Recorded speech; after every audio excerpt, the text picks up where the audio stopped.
இப்ப ஊட கொளுத்தி விட்டுட்டீங்கன்னா போய் கும்பிடுவியா? நெருப்பு கும்பிடுவியா?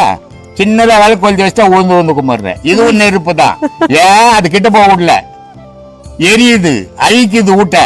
அதனால திட்டுற, தண்ணி ஊத்துற. இங்கன்னா நீயா கொளுத்தி விட்டு அதை ஊந்து ஊந்து அது சாமின்னு கும்பிட்டுன்னுக்குற. இது அடையாளம். உள்ள உனக்குள்ள ஒரு விளக்கு எரிஞ்சுன்னுக்குது, அந்த விளக்க பாதுகாத்து வச்சுக்கோ. அதுதான் சிவம், அதான் கடவுள். அதை விட்டுப்பட்டு நீ வெளியே எப்படி எந்த பக்கம் கொளுத்தினாலும் கடவுளுக்கு எதனா பக்கம் இருக்குதா? ஒரு விளக்குக்கு எதனா பக்கம் இருக்குதா? கிழக்க பார்த்து எரியுது விளக்கு, மேற்க பார்த்து எரியுது அப்படின்னு சொல்ல முடியுமா? இல்ல, சொல்ல முடியாது. எல்லா பக்கமும் மொழி இருக்குது. இறைவன் எல்லா பக்கமும் அவனுடைய இயக்கம் இருக்குது. அது உனக்குள்ளவும் இருக்குது. அதை பாதுகாத்து. பக்தி, கோவில், குளம், விளக்கு இதெல்லாம் ஒரு காலகட்டம். ஒரு MBBS படிக்கணும், ஒரு இன்ஜினியர் படிக்கணும் அப்படின்னா நேராக போய் இன்ஜினியர் படிக்க முடியாது.